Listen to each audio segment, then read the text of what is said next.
천사가 예수님이 돌아오시는 것을 보면서 예수님에게 물었습니다. 아, 정말 예수님 너무너무 고생을 많이 하셨군요. 온몸에 그 상처와 이런 것들이 다 그대로 있는 걸 보니까 세상에서 가셔서 하셨던 사역이 결코 만만치 않았는 모양입니다. 라고 물었습니다. 그랬더니 예수님께서 대답하시기를 그건 그랬네 라고 대답했습니다. 그러니까 아마 세상에 오셔서 사역하셨던 모든 일들이 결코 간단한 일은 아니었던 것 같습니다. 이제 천사가 다시 묻기를 예수님께서 그렇게 가셔서 온몸에 상처를 입을 만큼 그야말로 누더기가 될 만큼 그렇게 열심히 사역을 하셨으니까 이제 세상은 완전히 변해서 평화로운 나라, 하나님의 나라와 비슷한 나라, 천국 복음화가 다 이루어졌겠군요. 이렇게 반문하였습니다. 예수님께서는 안타까운 얼굴을 보이시면서 고개를 저으시고 아니 그렇지는 못하다. 지금 복음화가 됐다고 해도 겨우 극소수의 사람들만 하나님의 나라를 알고 하나님의 나라에 대하여 이해를 하고 하나님을 믿는 형편이다. 이렇게 대답하셨습니다. 천사가 깜짝 놀랐습니다. 아직 다 끝나지 않았다고 하니까 혹시 또 예수님이 또 내려가셔야 되는 거 아닌가, 아니면 이번에는 천사들 보고 가라고 하시지는 않을까 하는 마음이 들었는지 모르겠습니다. 아무튼 그렇다면 이렇게 예수님께서 내려가셨던 그 복음 사역의 목적은 어떻게 되며 이제 나머지 그 사역들은 다 어떻게 하실 것입니까? 예수님께서 대답하십니다. 세상에 베드로도 있고 야고보도 있고 요한도 있고 그리고 이름을 다 대지 않지만 여러 제자들이 있어서 내가 이제 여기 온 다음에는 세상에서는 그 제자들이 남아서 복음화 운동 세계 전도를 위해서 열심히 일할 것이다. 이렇게 대답했습니다. 그 대답을 들은 천사의 얼굴은 마치 썩은 감자를 먹은 얼굴처럼 그렇게 묘하게 일그러질 수밖에 없었습니다. 이 천사들이 생각할 때에 남겨진 제자들이 남은 복음 사역을 한다는 것이 얼토당토하는 일이요, 그 제자들의 형편을 너무나 잘 알고 있는 천사들의 입장에서는 이게 될 일이 아니라고 생각했을 것입니다. 예수님에게 대놓고 말할 수는 없기 때문에 얼굴이 그냥 불그락불그락 하면서 다시 예수님에게 묻습니다. 그러면 주님, 혹시 그 제자들이 이 남겨진 사역을 마땅히 다 하지 못한다면 그 다음에 예수님께서 또 다른 방법이 있으시겠지요? 또 예수님이 생각하신 다른 계획이 있으시겠지요? 라고 물었습니다. 그때 예수님께서는 단호하게 말씀하시기를 그런 다른 방법은 없다. 이 남은 제자들이 하나님의 나라를 책임져야 하고 세계 복음화를 틀림없이 잘 해낼 것이라고 나는 믿는다. 아까도 말씀드린 것처럼 이 이야기는 만들어낸 이야기입니다. 천사들은 믿지 못했습니다. 그러나 예수님은 이 이야기를 통해서 단호하게 제자들이 이 땅의 나머지 복음 사역을 책임져야 하고 오늘 저와 여러분에게 하나님께서는 예수님을 통하여 이 위대한 하나님의 나라의 확장의 사업을 맡기셨고 다른 어떤 방법은 더 이상 있지 않습니다. 우리들이 모두 나아가 뜨거운 가슴으로 세상을 복음화하고 땅끝까지 이르러 하나님의 나라를 전파하고 하나님의 나라를 부흥시키는 일만 우리에게 남아있을 뿐이다 하는 것을 말씀하시는 이야기라고 생각합니다. 이렇게 하나님께서는 계획을 세우셨고 이 제자들을 통한 전도, 그것을 통하여 하나님의 나라를 확장하는 이 엄청난 사역에 대하여는 변함이 없으실 것이고 줄기차게 제자들을 통하여 세상 땅끝까지 이르러 하나님의 나라가 확장되기를 바라시는 줄로 믿습니다. 옆에 있는 분들과 인사합니다. 땅끝까지 이르러 증인 되시기를 바랍니다. 예, 오늘 본문 1절에 가겠습니다. 그 후에 주께서 따로 70인을 세우사 친히 가시려는 각 동네와 각 지역으로 둘씩 앞서 보내셨다라고 말씀합니다.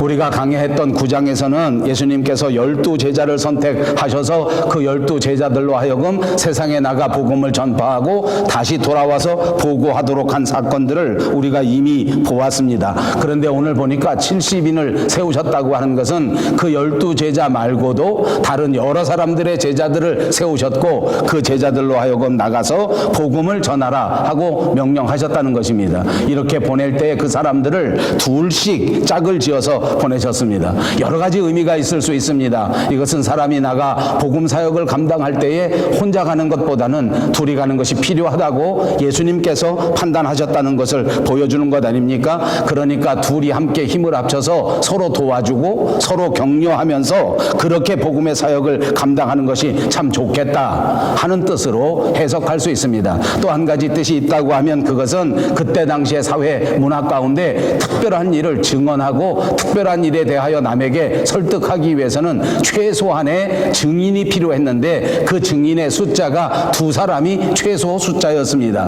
혼자서 아무리 주장한다고 해도 그것을 믿을 수가 없기 때문에 요즘같이 그런 모든 증거를 추적해 볼 수 있는 시스템이 많이 있는 것이 아니었기 때문에 최소한 여러 사람들이 동의해 주어야 그것이 사실로 인정이 되는 것인데 그 최소 단위가 2이었기 때문에 예수님께서 이 합법적으로 복음을 증언하기 위해서 2사람이 나가서 같은 목소리로 하나님의 말씀을 증거해야 된다라고 하는 뜻에서 2사람을 짝을 지어서 보내주셨다는 말입니다. 그렇게 이 둘씩 짝을 지어서 제자들을 보내시면서 2절의 말씀에 보니까 이르시되 추수할 것은 많되 일꾼이 적으니 그러므로 추수하는 주인에게 청하여 추수할 일꾼들을 보내주소서 하라는 명령을 주셨습니다.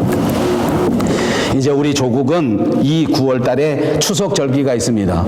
여러분 혹시 농사를 경험하시거나 추석 절기에 대해서 많이 아시는 분들이 있으십니까? 저는 사실은 이런 것에 대해서 잘 모릅니다. 그러나 추석의 절기라고 하는 것은 추수하는 절기요. 이 추수하는 절기는 이 1년 내내 계속해서 이루어지는 것이 아니라 딱 정해진 때에 이루어지는 일입니다. 그래서 아마 추수를 앞두고는 농민들이 가장 바쁜 것인데 이 정확한 때에 이 열매들을 추수해야 되기 때문에 그 정한 시간 내에 해야 되기 때문에 이때가 1년 가운데 가장 바쁜 일인데 이 추수할 것이 많이 있는데 일꾼이 모자르는 상황을 설명한 것은 복음에 전파하는 사역이 우리가 예수님을 섬기는 사역이 우리가 교회를 세워가는 사역이 이렇게 간단한 것이 아니고 시급한 것이다. 이 정해진 때에 반드시 빨리 감당해야 되는 것이다. 우리 모두가 다 정신을 똑바로 차리고 민첩하게 이 복음의 사역을 주어진 사역을 감당해야 된다 하는 것을 우리에게 보여준다고 말씀드릴 수 있습니다.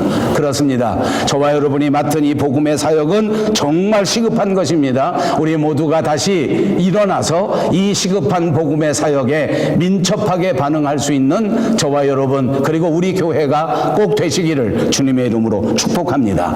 그리고 또 한 가지 중요한 교훈이 있습니다. 이 추수할 것이 많은데 일꾼을 보내달라 하고 기도하라고 한 것은 일꾼을 선택하는 권한이 주인에게 있다는 것을 우리에게 말합니다. 일꾼은 그렇습니다. 주인만이 고용할 수 있는 것입니다. 아무나 일꾼이 될 수 있는 것이 아니란 말입니다. 오늘날 우리 교회 안에서 볼 수 있는 여러 가지 부정적인 현상 가운데 하나는 일꾼에게 고용되지 않은 사이비 일꾼들이 있다는 것입니다.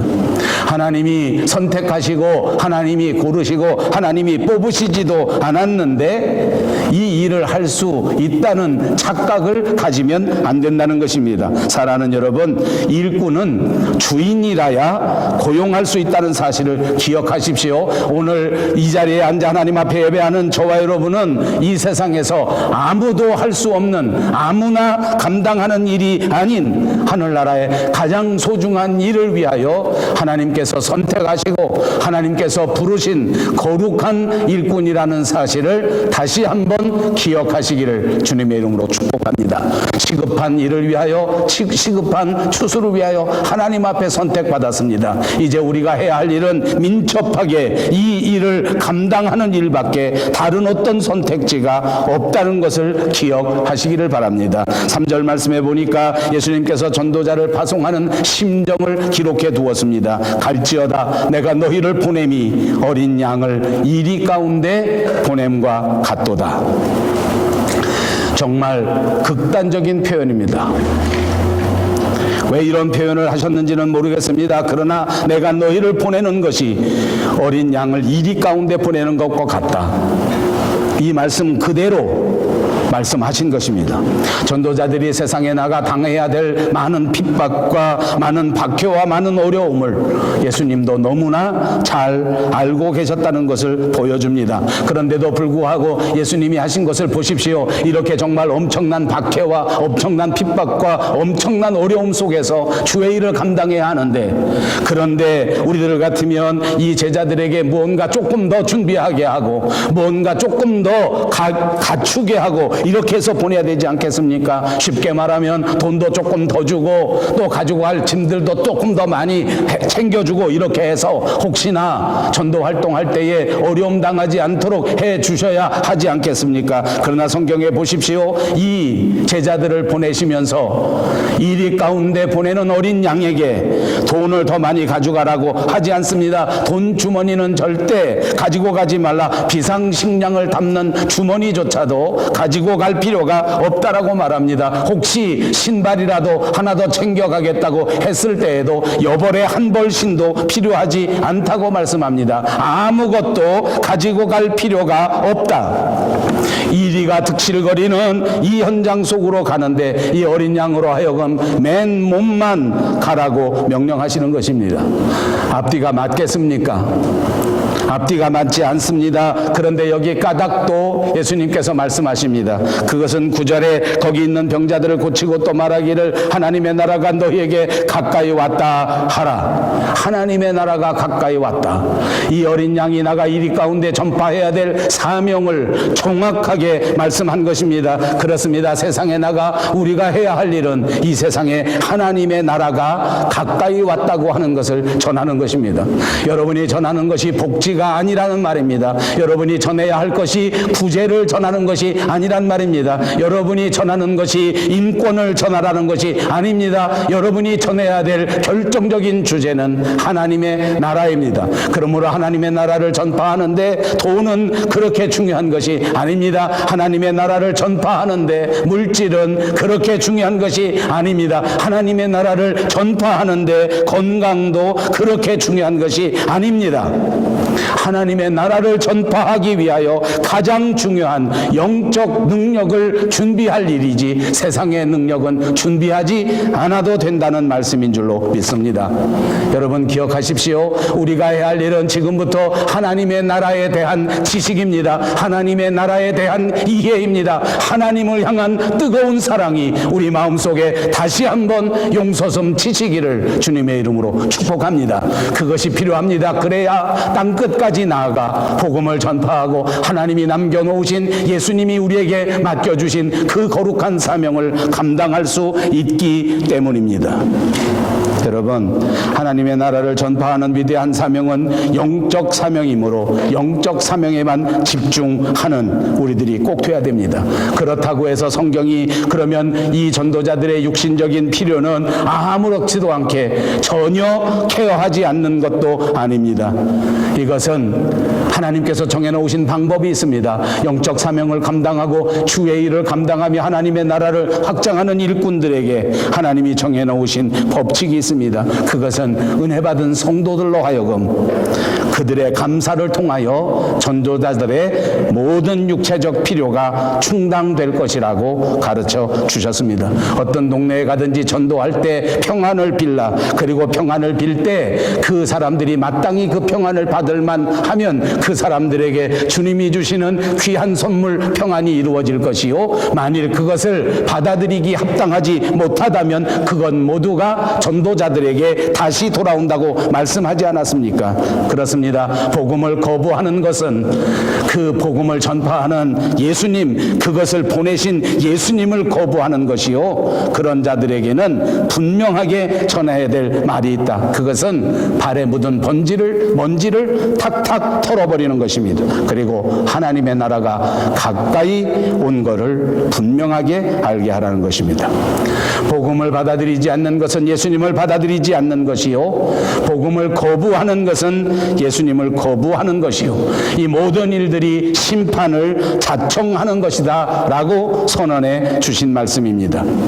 여러분 오해하지 마십시오. 이 말을 생각하면서 혹시 그렇다면 우리 같이 주의 일을 감당하는 사람들을 마치 신격화하고 숭상하고 그리고 이 사람들을 아주 높이라 이런 뜻도 절대로 아닙니다. 그럼에도 불구하고 복음을 전하는 자들은 은혜 받은 사람들로 하여금 이 전도자들을 귀중하게 여기고 이 전도자들을 소중하게 여기는 것이 필요하다는 말씀인 줄로 믿습니다. 오늘 저는 이 본문을 대상으로 해서 어떻게 전도할 것인가 하는 것을 여러분들과 함께 생각해 보려고 합니다. 그래서 오늘 저는 말씀의 제목을 전도 방법이라고 전하게 되었습니다. 첫째, 전도하는 방법이 있습니다. 그것은 오늘 본문에 나오는 것처럼 평안을 비는 것입니다. 평안을 비는 것이다. 이것은 본문 5절에 있습니다. 어느 집에 들어가든지 먼저 말하되 이 집이 평안할지어다. 여러분, 우리가 전도하는 사역은 우리 기독교 안에서만 말하는 것이 아니라 세상 전체를 통해서 볼 때에도 가장 아름다운 사역 가운데 하나입니다. 이 세상에서 가장 아름다운 일을 하는 것입니다. 세상에서 가장 아름다운 방법으로 수행해야 된다는 말입니다. 전도하는 방법도 여러 가지가 있을 수 있습니다. 갑자기 전도하기 위해서 갑작스러운 방법을 쓸 수도 있습니다. 그러나 가장 좋은 방법은 가장 아름다운 방법으로 하는 것입니다. 그래서 오늘 본문 5절에서는 우리가 가장 아름다운 방법으로 전도하는 것을 말씀하는데 그것이 평안을 빌어주는 것입니다. 만나는 사람에게 평안을 빌어준다. 여러분 한번 생각해 보십시오. 여러분들이 만나는 사람들에게 평안을 빌어주신 적이 있으십니까? 아멘. 많이 있으실 것입니다. 되돌려 보십시오. 추억하십시오. 그리고 날마다 더더욱 만나는 사람마다 이 아름답게 평안을 전할 수 있는 저와 여러분들이 꼭 되시기를 바랍니다. 어느 때부터인가 세상 살기 힘들어지니까 어느 때부터인가 내가 마음의 상처를 받아서 남에게 평안을 전하기는커녕 남을 저주하고 남을 미워하고 남을 시기하고 남을 질투하고 살지는 않았습니까? 오늘 이 시간 이것을 내려놓고 다시 한번 가장 가치 있는 일은 남에게 평안을 빌어주는 것이다. 가장 아름다운 것은 남에게 아름다운 배려를 주는 것이다. 그러므로 우리가 전도하기 위하여 첫 번째, 내가 만나는 모든 사람들에게 아름다운 배려와 평안을 빌어주는 본연의 그리스도인, 성숙한 그리스도인으로 돌아가는 것입니다. 왜냐하면 이 한 영혼을 구출하는, 이 한 영혼에게 새로운 생명, 영원한 생명을 주는 것은 이 세상의 그 어느 것과도 비교할 수 없는 가장 가치 있는 일 아닙니까? 이렇게 가장 가치 있는 일을 하는데 그냥 하지 말고 가장 가치 있게, 가장 아름답게 하자는 것입니다. 여러분, 인간이 가장 가치 있을 때에는 남을 위하여 살아가는 삶의 모습입니다. 남을 배려하고 남을 이해하고 남을 위하여 살아갈 때 그 인간이 가장 가치 있는 인간이 되는 것 아닙니까? 요즘에는 이런 말 하면 이해가 잘 안 될지 모르겠습니다만 제가 어렸을 때 학창 시절에는 선생님이 뭘 시키는 심부름이 많았습니다. 요즘 같을 때 아마 제가 학창 시절에 학교 다닐 때처럼 담임 선생님이 심부름을 시키면 아마 학생들한테 난리가 날 것 같아요. 저는 제 기억에 우리 학교 담임 선생님이 심부름 시키시면 그 집에 가서 선생님이 잊어버리고 온 가방도 들고 온 적이 있고, 또 선생님이 필요하다 그러면 나가서 선생님이 간식으로 잡수셔야 할 것들을 얼른 가서 사왔는데 그것도 가서 사온 정도가 아니고 다른 아이들은 시키지 말고 나만 시키라고 손을 번쩍번쩍 들고 저요 그러고 심부름 왔던 기억이 납니다. 혹시 수업이 끝나게 됐는데 당번이 다 지나갔는데 갑자기 교실이 좀 더러워졌는데 선생님이 말씀하시기를 오늘 혹시 누가 나를 좀 도와줘서 학교 끝나고 난 다음에 방과 후에 남아서 내 주변에 있는 이 더럽게 된 거 누가 청소해 줄 사람 있니? 하고 그렇게 질문하시면 그냥 서로 손을 들고 제가 하겠습니다. 아마 저쯤 되신 분들은 다 그런 기억이 있으실 것 같아요.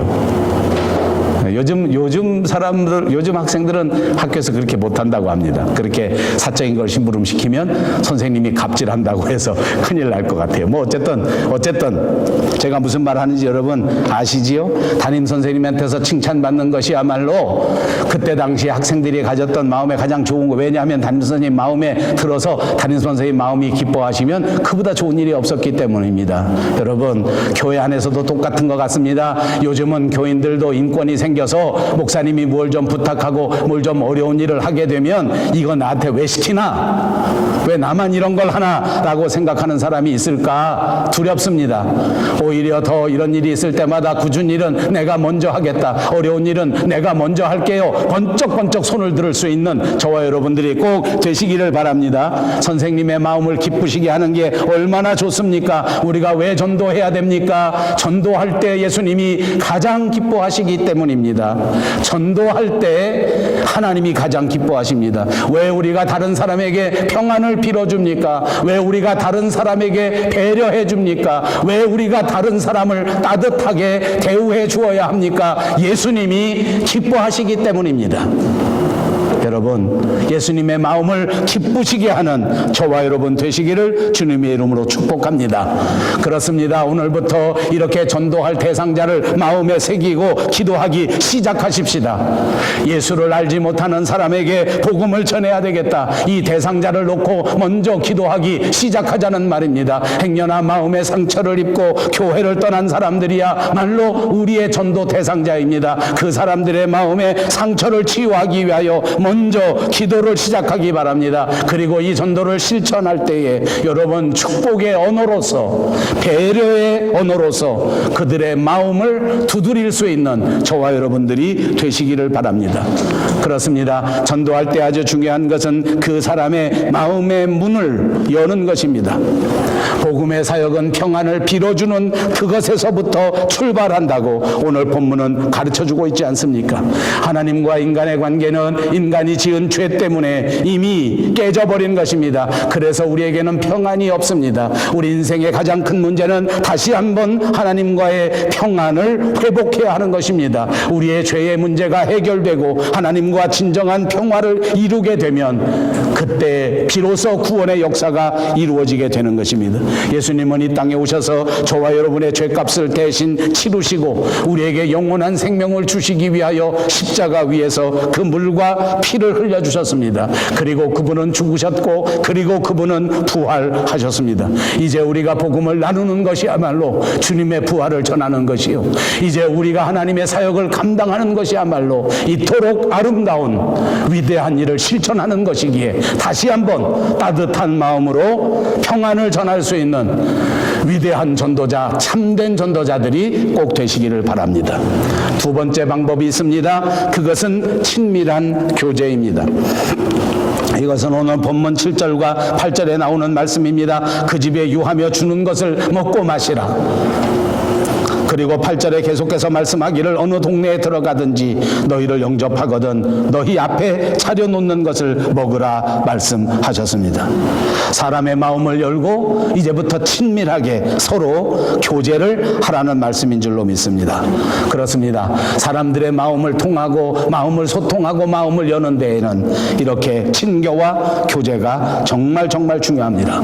그리고 여러분, 우리가 다시 한번 생각해 봐야 합니다. 이제부터 우리는 불신자하고도 조금 친밀한 교제를 가질 수 있도록 노력해야 됩니다. 우리가 어느 순간부터 믿는 사람들끼리만 사귀게 되었습니다. 우리가 믿는 사람들끼리만 사귀게 된다고 하면 절대로 전도할 기회가 없습니다. 다만 한 가지 중요한 컨디션이 있습니다. 그것은 믿지 않는 사람들과 사귀는데 그 사람들을 따라가면 안 된다는 것입니다. 우리가 그 사람들을 진리로 인도하기 위해서 교제를 해야 하는데 안타깝게도 많은 사람들이 그 어두움의 방향으로 거꾸로 끌려갑니다. 전도하러 갔다가 거꾸로 세상으로 나가버립니다. 사람들과 교제하다가 그만 세상 일에 빠져버리는 일이 얼마나 많은지 모릅니다. 정신을 똑바로 차리고 교제를 해야 합니다. 여러분, 이토록 복음의 교제는, 친밀한 교제는 전도하는데 얼마나 중요한지 모릅니다. 특별히 우리 한국 사람들은 감정적인 사람들입니다. 정을 쌓는 것이 얼마나 중요한지 모릅니다. 어느 통계에 보니까 이렇게 이 한국 사람들을 전도할 때에 아는 사람들이 아는 관계 때문에 교회를 나오기 시작했다 하는 것이 전체 81%나 해당되는 결과도 있었습니다. 우리 한국 사람들은 아무리 이론적으로 딱 부러지게 설명해도 마음이 잘 움직이지 않습니다. 정이 먼저입니다. 정이 통하면 상대방이 말하는 걸 그대로 받아들이고 그대로 믿어집니다. 여러분, 그러므로 전도할 때 중요한 것은 친밀한 관계를 맺는 것입니다. 그렇게 친밀한 관계를 맺으시고 친밀한 교제를 이루시기를 바랍니다. 그럴 때 분명히 기억할 것은 절대로 내가 세상으로 따라가면 안 된다. 내가 분명하게 그리스도인답게 하나님의 나라를 전파하는 자로서의 태도를 잊지 말아야 하겠다 하는 것을 명심 또 명심하시기를 바랍니다. 그렇습니다. 사람들과 좋은 관계를 갖고 사람들과 정을 쌓는 일은 정말 중요한 일입니다. 여러분, 어떻게 생각하십니까? 저는 살아보니까 세상에서 제일 어려운 것이 사람들과 정을 쌓는 일입니다. 제 평생토록 가장 어려웠던 것은 제 아내와 정을 쌓는 일입니다. 양보가 없이, 희생이 없이 정이 쌓여지지 않습니다. 내가 먼저 이해하고 내가 먼저 양보하고 내가 먼저 사랑하지 않는다면 결코 정을 쌓을 수가 없습니다. 이론을 따지고 더 정확한 사실을 따지고 옳고 그런 팩트를 따지는 한 절대로 좋은 관계가 이루어지지 않습니다. 내가 먼저 양보하십시다. 내가 먼저 져주는 사람들이 되시기를 바랍니다. 그래야 정이 통하기 시작하기 때문입니다. 정이 통해야 복음의 전도가 이루어지는 역사가 이루어진다는 사실을 기억하십시오. 그러므로 교제는 간단한 것이 아니란 말입니다. 참고 인내하셔야 교제가 이루어집니다. 사랑하셔야 진짜 정을 쌓는 교제가 이루어지는 줄로 믿습니다. 세 번째 방법은 필요를 채워주는 것입니다. 9절 말씀을 보십시오. 거기 있는 병자들을 고치고 또 말하기를 하나님의 나라가 너에게 가까이 왔다 하라 하셨습니다. 사람들의 필요를 채워주는 것입니다. 그리고 난 다음에 복음을 전하면 훨씬 더 효과적이기 때문입니다. 무조건 외치기만 한다고 해서 전도가 되는 것은 아닙니다. 방법과 절차를 잘 따라서 전도할 때 훨씬 더 효과가 있을 줄로 믿습니다. 말씀드린 것처럼 정을 나눕니다. 정을 쌓습니다. 친밀한 교제가 되기 시작합니다. 그러면 어떤 일이 벌어지는 줄 압니까? 사람은 자기가 가지고 있는 상처를 드러내기 시작합니다. 자기 마음속에 가지고 있는 문제를 드러내기 시작합니다. 이렇게 사람들이 문제를 말할 때에 그 사람의 문제를 해결해 주기 위해서 애쓰고 수고하자는 말씀입니다. 전도할 때 이 단계는 정말 중요합니다. 내 생각만 하고 내 입장만 내세우면서 다른 사람의 필요를 하나도 채워주지 않는다면 전도할 기회를 잊어버리게 되는 것입니다. 사람들이 가지고 있는 문제, 사람들이 가지고 있는 상처에 대하여 듣고 난 다음에 이것을 해결해 주기 위해서 힘써 노력해야 됩니다.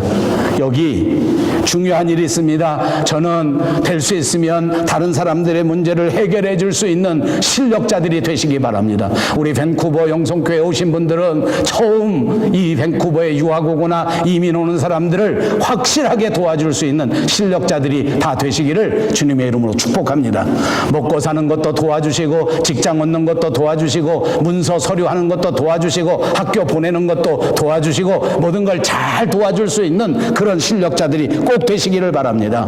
그런데 사람의 상처나 사람의 문제를 다 도와줄 수는 없는 노릇입니다. 때로는 나의 능력이 모자라서 못 도와줍니다. 때로는 나도 모르는 일이기 때문에 못 도와줍니다. 그런다고 해서 내가 도와줄 방법을 방법이 없다 하고 그만두지 말라는 것입니다. 여러분, 상대방이 이야기할 때 필요가 있는데, 상대방에게 문제가 있는데, 상대방의 마음에 상처가 있는데, 나는 이해할 수 없지만, 나는 도와줄 수 없지만, 그러나 그 문제를 놓고 함께 기도하자고 말할 수는 있을 것입니다.